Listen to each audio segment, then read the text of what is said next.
ಮಾಧ್ಯಮದವರಿಗೆ ನಾನು ತುಂಬ ಹೃದಯದಿಂದ ಸ್ವಾಗತಿಸುತ್ತಾ, ಇಂದು ನಾವು ಇಲ್ಲಿ ಸೇರಿರುವುದು ಜಗತ್ತಿನಲ್ಲಿಯೇ ದೊಡ್ಡದಾಗಿರುವ ಸ್ವಯಂ ಸೇವಾ ಸಂಘಟನೆ RSS ಇದು ಪ್ರಾರಂಭವಾಗಿ ಶತಮಾನೋತ್ಸವವನ್ನು ಆಚರಿಸಲಿಕ್ಕಾಗಿದೆ.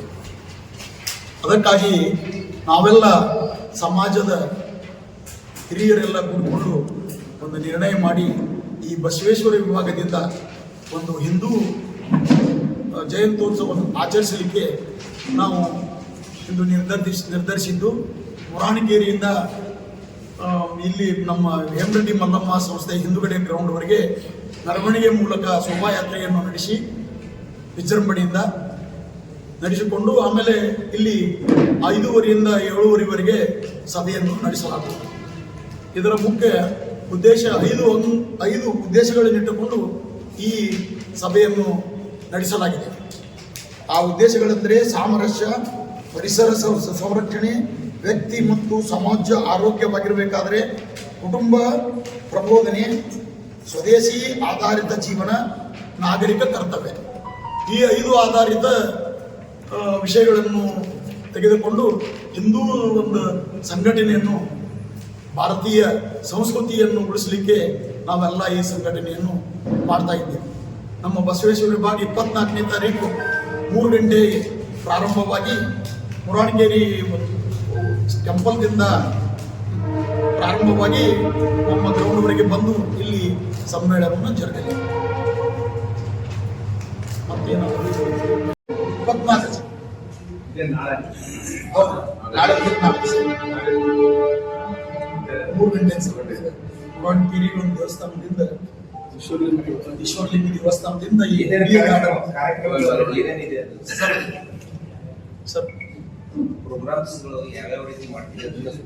ಅಂದ್ರ ಅಲ್ಲಿ ಮುರಾಣಿಗೇರಿಯಿಂದ ನಾವು ಒಂದು ಟ್ಯಾಬ್ಲೆಟ್ಗಳು, ಯಾರ ಶಿವಶರಣರು ವಚನಕಾರರು ಅವ್ರನ್ನೆಲ್ಲ ಒಂದು ಟ್ಯಾಬ್ಲೆಟ್ಗಳು ಮಾಡಿ ಎಲ್ಲ ಸಮಾಜದವರನ್ನು ಸೇರಿಸಿಕೊಂಡು ಅವರವರ ಸಮಾಜದವರು ಮತ್ತೆ ಅವ್ರನ್ನ ಶರಣಗಳನ್ನು ಹಾಕಿಕೊಂಡು ಫೋಟೋವನ್ನು ಹಾಕಿಕೊಂಡು ಆ ಮೆರವಣಿಗೆ ಮೂಲಕ ವೇಷಧಾರಿಗಳನ್ನು, ಮಕ್ಕಳ ವೇಷಧಾರಿ ಧರಿಸಿಕೊಂಡು ಆ ಮೆರವಣಿಗೆಯಲ್ಲಿ ಹೆಣ್ಣು ಮಕ್ಕಳು ಎಲ್ಲ ಹಿಂದೂ ಸಮಾಜದವರು ಅಲ್ಲಿ ಸೇರಿಕೊಂಡು ಶೋಭಾಯಾತ್ರೆಯನ್ನು ಮಾಡಿಕೊಂಡು ಈ ಗ್ರೌಂಡ್ವರೆಗೆ ಬರುವುದು ಅಂತ ನಿರ್ಣಯ. ಏನ್ ಸರ್, ಅದು 7ರಿಂದ 8 ಸಾವಿರ ಅನ್ಕೊಂಡ್ವಿ ಸರ್ ಗ್ರೌಂಡಿಗೆ. ಮೆರವಣಿಗೆಯಲ್ಲಿ 3ರಿಂದ 4 ಸಾವಿರ ಹಾಕ್ಬೋದು. ಈ ಗ್ರೌಂಡಿಗೆ ಬಂದಾಗ 8ರಿಂದ 10 ಸಾವಿರನೂ ಹಾಕ್ಬೋದು. ಅದೇ ಹೇಳಿದವರು ಸರ್, ಹಿಂದೂ ಈ ಸಮ್ಮೇಳನ ಇದು 5 ವಿಚಾರಗಳನ್ನು ಇಟ್ಟುಕೊಂಡು ಮಾಡಿದ್ದೇವೆ. ಸಾಮರಸ್ಯ, ಜಾತಿ ಭೇದಗಳನ್ನು ಮರೆತು ನಾವೆಲ್ಲ ಒಂದು, ನಾವೆಲ್ಲರೂ ಭಾರತೀಯ ಮಾತೆ ಮಕ್ಕಳು ಎಂಬ ಭಾವ ಬರಲು ಎಲ್ಲ ಸಮಾಜ ಬಂಧುಗಳಲ್ಲಿ ಸಾಮರಸ್ಯ ಮೂಡಿಸುವ ಪ್ರಯತ್ನ ಮಾಡುವುದು. 1. ಪರಿಸರ ಸಂರಕ್ಷಣೆ, ವ್ಯಕ್ತಿ ಮತ್ತು ಸಮಾಜ ಆರೋಗ್ಯವಾಗಿರಬೇಕಾದರೆ ಮರಗಳನ್ನು ನೆಡುವುದು, ನೀರನ್ನು ಉಳಿಸುವುದು, ಪ್ಲಾಸ್ಟಿಕ್ ಬಳಕೆ ಸಾಧ್ಯವಾದಷ್ಟು ಕಡಿಮೆ ಮಾಡುವುದು, ಪರಿಸರ ಬಗ್ಗೆ ಜಾಗೃತಿ ಮೂಡಿಸುವುದು ಮತ್ತು ಸಂರಕ್ಷಿಸುವ ಕೆಲಸವನ್ನು ಸಮಾಜ ಸಹಭಾಗಿತ್ವದೊಂದಿಗೆ ಮಾಡುವುದು. ಕುಟುಂಬ ಪ್ರಬೋಧನೆ, ಸಾಮಾಜಿಕ ವ್ಯವಸ್ಥೆಯಲ್ಲಿ ಕುಟುಂಬಗಳ ಪಾತ್ರ ಬಹಳ ಮಹತ್ವದ್ದು. ಕುಟುಂಬಗಳು ಚೆನ್ನಾಗಿದ್ದರೆ ಮನೆ ಚೆನ್ನಾಗಿರುತ್ತದೆ, ಮನೆಗಳು ಚೆನ್ನಾಗಿದ್ದರೆ ಊರು ಚೆನ್ನಾಗಿರುತ್ತದೆ, ಊರು ಚೆನ್ನಾಗಿದ್ದರೆ ದೇಶ ಚೆನ್ನಾಗಿರುತ್ತದೆ. ಹಾಗಾಗಿ ಕುಟುಂಬಗಳಲ್ಲಿ ನಮ್ಮ ಸಂಸ್ಕೃತಿ ಮೌಲ್ಯಗಳನ್ನು ಪೀಳಿಗೆಯಿಂದ ಪೀಳಿಗೆಗೆ ಹರಿದು ಬರಲು ಕುಟುಂಬ ಮಿಲನ ಮಾಡುವುದರ ಮೂಲಕ ಕುಟುಂಬಗಳನ್ನು ಗಟ್ಟಿಗೊಳಿಸುವ ಚಟುವಟಿಕೆಗಳನ್ನು ಮಾಡುವುದು.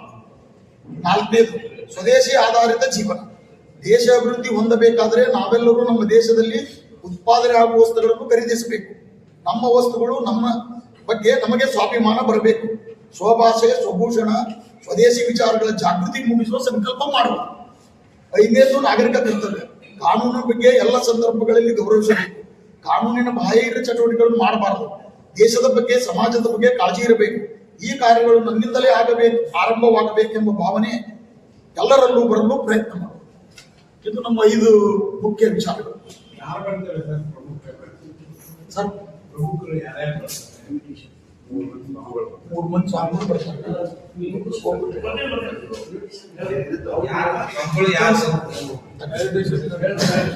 ದಿವ್ಯ ಸಾನ್ನಿಧ್ಯ ಶ್ರೀ ಶೇಬ್ರ ಚಂದ್ರಶೇಖರ ಶಿವಾಚಾರ್ಯ ಗುರು ಸಂಸ್ಥಾನ ಮಠ ಆದ್ಮೇಲೆ ಬ್ರಹ್ಮಚಾರಿ ಶ್ರೀಕೃಷ್ಣ ಸಾಧಕರು ಶಾಂತಿ ಕುಟೂರ ಕಣ್ಣೂರ ಪದವಿ ಪೂರ್ವ ಯೋಗೇಶ್ವರಿ ಮಾತಾಜಿ ಯೋಗೇಶ್ವರಿ ಮಾತಾಜಿ ಒಬ್ರು, ಸೋಮಲಿಂಗ ಸ್ವಾಮಿಗಳು ಎಂದು ಮುಖ್ಯ ವಕ್ತಾರರು ಹನುಮಂತ ಮಳಲಿ, ಧರ್ಮ ಜಾಗೃತಿ ಪ್ರಾಂತ ಟೋಳಿ ಸದಸ್ಯರು. ಇಲ್ಲಿಗೆ 100-150 ದೇವಸ್ಥಾನಗಳನ್ನ ಕೆಡವಿದ್ದಾರೆ. ಉತ್ತರ ಪ್ರದೇಶದ ಆ ದೇವಸ್ಥಾನಗಳನ್ನು ಕೆಡವಿದ ಕುರಿತಾಗಿ ನಿಮ್ಮ ಹಿಂದೂ ಮಹಾಸಭಾ ಹಿಂದೂ ಸಮ್ಮೇಳನ ಏನಾದರೂ ಏನು ಅಜೆಂಡಾ ಇರುತ್ತೆ ಮತ್ತು ಅಂಥ ಘಟನೆಗಳಾಗಿದೆ, ಅದು ಯಾವ ರೀತಿ ನೀವು ಗೊತ್ತಿಲ್ಲ. 800 ವರ್ಷಗಳ ಹಳೆಯ ದೇವಸ್ಥಾನಗಳನ್ನು 500 ವರ್ಷ ಹಳೆಯ ದೇವಸ್ಥಾನಗಳೆಲ್ಲ ಕೆಡವಿದ್ದಾರೆ. ಅದನ್ನು ಯಾವ ರೀತಿ ನೀವು ಖಂಡಿಸ್ತೀವೋ ಅದನ್ನು ಯಾವ ರೀತಿ ಇದು ಮಾಡ್ತೀವಿ.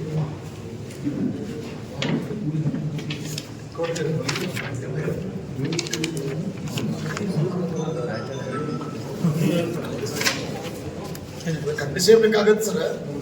ಬಟ್ ಹಿಂದೂ ಸಮಾಜಗಳ ಹಿಂದೂ ಸಂಸ್ಕೃತಿಗಳನ್ನು ಉಳಿಸ್ಲಿಕ್ಕೆ ಬೇಕು, ಅವಶ್ಯತೆ. ಬಟ್ ಅವರು ಯಾವ ಉದ್ದೇಶಕ್ಕಾಗಿ ಅದನ್ನು ಡಿಸ್ಮೆಂಟಲ್ ಮಾಡಿದಾರೋ ಅದು ವಿಷಯ ನಮಗೆ ಗೊತ್ತಿಲ್ಲ. ಬಟ್ ಖಂಡಿಸ್ತೀವಿ. ಇಷ್ಟೆಲ್ಲ 150 ದೇವಸ್ಥಾನಗಳು ಕೆಡೋದ್ರ ವಿಷಯನೇ ಗೊತ್ತಿಲ್ಲ ಅಂತಂದ್ರೆ ಹಾಗೆ ಎಲ್ಲ ಗೊತ್ತಿಲ್ಲ. ನಾವು ಏರಿಯಾದಷ್ಟೇ ಮಾಡ್ತಾ ಇದೆ ಸರ್. ದೇಶದ ಬಗ್ಗೆ ಈಗ ಆ ಲೆಕ್ಕಕ್ಕೆ ಹೋಗಿಲ್ಲ ನಾವೆಲ್ಲ ಇದಕ್ಕೆ ಮಾತಾಡೋರು ಬೇರೆಯವರು.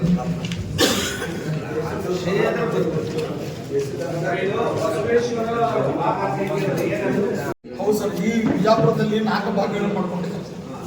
4 ಭಾಗದಲ್ಲಿ ಫಸ್ಟ್ ನಮ್ಮ ಬಸವೇಶ್ವರ ಭಾಗ, ಬಾಕಿ ಸೆಂಟ್ರಲಿಂಗ ಭಾಗ, ಜೋರಾಪುರ, ಸಿದ್ದೇಶ್ವರ ಭಾಗ ಅಂತೇಳಿ ಆದರ್ಶ ನಗರ, ಹುಡುಗಿರಿ ಭಾಗ ಅಂತೇಳಿ ಆ ಕಡೆ ಸ್ಟೇಷನ್ ರೋಡ್ ಆ ಕಡೆ. ನಾವು ಈ ಭಾಗದವರು ಸಮಾಜದವರು ಕೂತ್ಕೊಂಡು ನಮ್ಮನ್ನು ನೇಮಿಸಿದ್ದಾರೆ ಸರ್. ಅಲ್ಲ ಅಲ್ಲ, 4 ಸಮ್ಮೇಳನ ಬೇರೆ ಬೇರೆನೇ ಆಗ್ತದೆ. 4 ದಿಕ್ಕದಲ್ಲಿ 4 ಸಮ್ಮೇಳನಗಳಾಗ್ತವೆ. ಒಂದು ಶಿವಗಿರಿ ಭಾಗ ಬೇರೆ, ಒಂದು ಈ ಬಸವೇಶ್ವರ ಭಾಗ, ಉತ್ತರ, ದಕ್ಷಿಣ, ಪಶ್ಚಿಮ, ಪೂರ್ವ 4 ಭಾಗಗಳಲ್ಲಿ ಒಂದೊಂದು ಬಸ್ ಸ್ಟ್ಯಾಂಡ್ ಈ ಕಡೆ ಏರಿಯಾ ಬರ್ತದೆ ಸರ್. ಈ ಎಲ್ಲ ಎಕ್ಸ್ಟೆನ್ಷನ್ ಏರಿಯಾ ಹಿಡ್ಕೊಂಡು ನಾವು ಬಸವೇಶ್ವರ 4 ಸಮ್ಮೇಳನ ಮಾಡ್ತೀವಿ. ಹಿಂದೂ ಸಮ್ಮೇಳನ ಈಗ ಇದರಲ್ಲಿ ಪ್ಲಾಸ್ಟಿಕ್ ಬಳಕೆ ಸಾಧ್ಯವಾದಷ್ಟು ಕಡಿಮೆ ಮಾಡೋದು. ಹೌದು ಹೌದು. ಏನೇನು ಕಡಿಮೆ ಮಾಡ್ತೀವಿ, ಹೆಂಗೆ? ಇದು ನೀರಿನ ಬಾಟ್ಲಿ ಒಗಿತಾರೆ ಸರ್. ಅಂಗಡಿಗಳೆಲ್ಲ ಬಾಟ್ಲಿಗಳು ಪ್ಲಾಸ್ಟಿಕ್ ಇನ್ನೂ ಕಡಿಮೆ ಆಗಿಲ್ಲ. ಅವನ್ನೆಲ್ಲರೂ ಕಡಿಮೆ ಮಾಡ್ಲಿಕ್ಕೆ ಅವ್ರಿಗೆಲ್ಲ ನಾವು ವಿಚಾರಗಳನ್ನು ನಾವು ವ್ಯಕ್ತಪಡಿಸ್ತೀವಿ. ಅವ್ರಿಗೆ ಅಂಗಡಿ ಅಡ್ಡಾಡಿ ಹೇಳ್ತೀವಿ. ಅದಕ್ಕೆ ಸಂಬಂಧಪಟ್ಟಂತೆ ಪ್ಲಾಸ್ಟಿಕ್ ಮಾರಾಟನೇ ನಡೆದವ್ರೆ. ಅದನ್ನ ಯಾರು ಹಿರಿಯ ನಾಗರಿಕರಾಗಲಿ, ಹಿಂದೂ ಸಂಘಟನೆಗಳಾಗಲಿ, ಮತ್ತು ಪ್ರಜ್ಞಾವಂತ ನಾಗರಿಕರಾಗಲಿ ಅದನ್ನ ಕನಸೇ ಇಲ್ಲ ಇಲ್ಲಿವರೆಗೂ. ಅಥವಾ ಅಲ್ಲಿ ಹೋಗಿ ಅದನ್ನು ಮಾರಾಟ ಮಾಡೋದೇ ನಿಲ್ಲಿಸ್ತಾರೆ, ಬಳಕೆ ಆಗೋದೇ ತಪ್ಪದು ಸರ್. ಮಾರಾಟ ಮಾಡೋದು ನಿಲ್ಲಿಸೋದು ಬೇರೆ ಸರ್. ಫ್ಯಾಕ್ಟ್ರಿಗಳು ಬಂದ್ ಮಾಡೋದು ಸರ್ಕಾರ ಕೈಯಲ್ಲಿದೆ. ನಾವು ಸಮಾಜದ ಒಂದು ವ್ಯಕ್ತಿಗಳಾಗಿ ಜಾಗೃತಿ ಕೊಡ್ತೀವಿ. ನಾವು ಅದೆಲ್ಲ ಜಾಗೃತಿನೇ. ನೀವು ಬಳಕೆನೇ ಮಾಡಲಿಲ್ಲ ಅಂತಂದ್ರೆ ಅದಕ್ಕೆ ಸಾಕಷ್ಟು ಉಳಿತಾಯ ಆಗ್ತದೆ. ಸರಿ ಸರ್, ನಿಮ್ದು ಹೇಳೋದು ಸರಿ, ಒಪ್ತೀವಿ. ಬಟ್ ಸರ್, ಈಗ ನಾನು ತಿಳಿದಂಗೆ ಈ ನಾ ಬಿಜಾಪುರ ವಾಸಿ 10 ವರ್ಷದ ಹಿಂದೆ ಏನಿತ್ತು ಪರಿಸ್ಥಿತಿ ಇವಾಗಿಲ್ಲ. 10 ವರ್ಷದಿಂದ ನಮ್ಮ ಕಾಲಲ್ಲಿ, ಕೈಯಲ್ಲಿ, ಗಟ್ಟರದಲ್ಲಿ, ಎಲ್ಲಿ ಹೋದಲ್ಲೆಲ್ಲ ಪ್ಲಾಸ್ಟಿಕ್ ಸಿಗ್ತಿತ್ತು. ಈಗ ಎಷ್ಟೋ ಪ್ರಮಾಣ ನನ್ನ ಅನ್ಸಿದ ಮಟ್ಟಿಗೆ 60-70% ಪ್ರಮಾಣ ಕಡಿಮೆ ಆಗಿದೆ. ನೀವು ಹೇಳ್ದಂಗೆ ಕೆಲವೊಂದು ಫ್ಯಾಕ್ಟ್ರಿಗಳು ರನ್ ಆಗ್ತಾ ಇದ್ದೇವೆ, ಅಂಗಡಿಯವರು ಮಾಡ್ತಾ ಇದ್ದಾರೆ. ನಾವು ಹೋಗಿ ಹೇಳ್ತೀವಿ ಕೊಡಕ್ಕಿಲ್ಲ ಅಂತ ಹೇಳ್ತಾರೆ. ಯಾರು ಆಫೀಸರಿಗೆ ಭೇಟಿ ಆದ ಕೂಡಲೇ ನಾವು ವಾರ್ನಿಂಗ್ ಮಾಡಕತ್ತೀವಿ, ನೋಟಿಸ್ ಕೊಟ್ಟಿವಿ ಅಂತ ಅವ್ರು ಹೇಳ್ತಾರೆ. ಅಷ್ಟೇ ಸರ್. ನಾವು ಪ್ರಯತ್ನ ಮಾಡೋದು ನಮ್ಮ ಸಮಾಜ ದೃಷ್ಟಿಯಿಂದ. ನಾವು ನಮ್ಮ ಸಂಸ್ಥೆಯಲ್ಲಿ ಆದರೂ ನಾವು ಬಹಳಷ್ಟು ಟೈಟ್ ಮಾಡಿ ಬೋರ್ಡ್ ಹಾಕ್ತೀವಿ. ಬಂದು ಲಗ್ನ ಬುಕ್ ಮಾಡ್ಬೇಕಾದ್ರೆ ನಾವು ಅದನ್ನು ವಾರ್ನಿಂಗ್ ಮಾಡ್ತೀವಿ. ಆದರೂ ಅನಿವಾರ್ಯ ನಮ್ಮ ಲಗ್ನ ನಿಲ್ತದ್ರಿ ಅಂತ ಕೆಲವೊಂದು ರಿಕ್ವೆಸ್ಟ್ ಮಾಡಿದಾಗ ಪರ್ಮಿಷನ್ ಕೊಟ್ಟು ಅವ್ನ ಚೀಲದಲ್ಲಿ ತುಂಬಿ ನಾವು ಬೇರೆ ಕಡೆ ಅವನ್ನ ಚೆಲ್ಲುವಂಥ ವ್ಯವಸ್ಥೆನೂ ಮಾಡ್ತೀವಿ. ಅದ್ರ ಸಂಬಂಧ ಇದು ಪ್ಲಾಸ್ಟಿಕ್ ಬಳಕೆ ಎದಕ್ಕೆ ಹೆಚ್ಚಿಗೆ ಆಗ್ತದೆ? ನಾ ಬಳಸ್ತೀನಿ, ನಾ ಗೃಹಿಣಿ ಇದೀನಿ, ನನಗೆ ಅದು ಬೇಕು, ಇದು ಬೇಕು ಪ್ಲಾಸ್ಟಿಕ್ ಅಂತ ನಂದು ಬೇಡಿಕೆ ಇದ್ದಿದ್ದರಿಂದ ಅಲ್ಲಿ ಫ್ಯಾಕ್ಟ್ರಿಯಿಂದ, ಮಾರ್ಕೆಟ್ಲಿಂದ, ಅಂಗಡಿಯಿಂದ ಹೆಚ್ಚಿಗೆ ಆಗತ್ತೆ. ಈಗ ನಾನು ಜಾಗೃತ ಆದೆ. ನಾ ಈ ಹಿಂದೂ ಸಮ್ಮೇಳನಕ್ಕೆ ಬಂದು ನಾನು ಜಾಗೃತ ಆದೆ ಅಂತ ತಿಳ್ಕೊಳ್ಳಿ, ನಾ ಕಡಿಮೆ ಮಾಡ್ತೀನಿ. ಹೋದಾಗ ನಾ ಪ್ಲಾಸ್ಟಿಕ್ ಚೀಲ ಹಾಲು ಕೊಡ್ತಾರೆ ತಿಳ್ಕೊಳಿಲ್ಲ, ನಾನು ಅರ್ಬಿ ಚೀಲ ಒಯ್ತೀನಿ. ಜಾಗೃತ ಆಗ್ತದೆ. ಒಂದು ಗೃಹಿಣಿ ಜಾಗೃತ, ಒಬ್ಬ ವ್ಯಕ್ತಿ ಜಾಗೃತ ಆದರೆ ಎಷ್ಟು ಪ್ಲಾಸ್ಟಿಕ್ ಬಳಕೆ ಕಡಿಮೆ ಆಗ್ತದೆ. ಜಾಗೃತಿನೇ ಮುಖ್ಯ ಉದ್ದೇಶ ಇದೆ. ಎಲ್ಲ ವಿಷಯದಾಗೂ ಬಂತು. ದೊಡ್ಡ ಪ್ರಮಾಣದಲ್ಲಿ ನಾವು ಫ್ಯಾಕ್ಟ್ರಿ ಬಂದ್ ಮಾಡ್ತೇವೆ, ಅಂಗಡಿ ಬಂದ್ ಮಾಡ್ತೇವೆ, ಅದು ಉದ್ದೇಶ. ನಮ್ಮ ಉದ್ದೇಶ ಜಾಗೃತೆ ಆಗಬೇಕು, ಮಾರಾಟ ಜಾಗೃತಿ ಅಲ್ಲ, ಮೂಡಬೇಕು. ತಾವು ಹೇಳ್ತಾ ಇರೋದು ಅಮ್ಮ ತಮ್ಮ ಹೆಸರು ಗೊತ್ತಾಗಿಲ್ಲ. ಸುನೀತಾ ರಾಣಿ ಪಾಟೀಲ್ ಅಂತ. ಅದೇ ಹಾ, ನಾನು ಹೇಳೋದು ಅವ್ರು ಮಾರಾಟ ಮಾಡೋರು ಮಾಡ್ಲಿ, ಆದ್ರೆ ನೋಡಿ, ಬರೀ ಮಾರಾಟ ಜಾಗೃತಿ ಅಷ್ಟೇ ಒಂದು ನಿಮಿಷ ಮೂಡಿಸೋದು. ಕೇಳಿ.